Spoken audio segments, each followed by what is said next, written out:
মধ্যপ্রাচ্যে আবারও যুদ্ধের উত্তাপ। ভোরের নীরবতা ভেঙে কুয়েতের আকাশে একের পর এক বিস্ফোরণের শব্দ, আর এরপরই চাঞ্চল্যকর দাবি দেশটির সেনাবাহিনীর।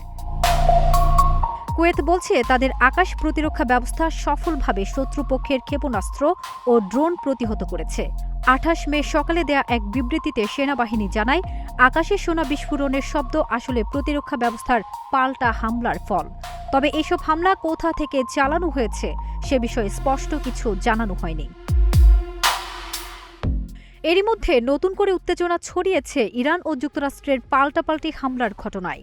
কুয়েতের সেনাবাহিনীর বক্তব্য আসে ঠিক সেই সময় যখন যুক্তরাষ্ট্র দাবি করেছে হরমুজ প্রণালীতে মার্কিন বাহিনী ও বাণিজ্যিক জাহাজ চলাচলের জন্য হুমকি হয়ে ওঠা ইরানি ড্রোন অভিযানের জবাবে তারা হামলা চালিয়েছে।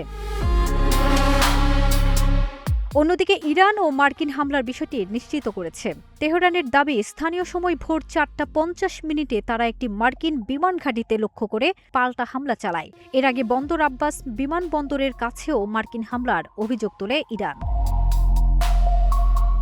বিশ্লেষকরা বলছেন, কুয়েতে যুক্তরাষ্ট্রের সামরিক ঘাঁটি থাকায় দেশটি এখন বড় ধরনের নিরাপত্তা ঝুঁকিতে রয়েছে।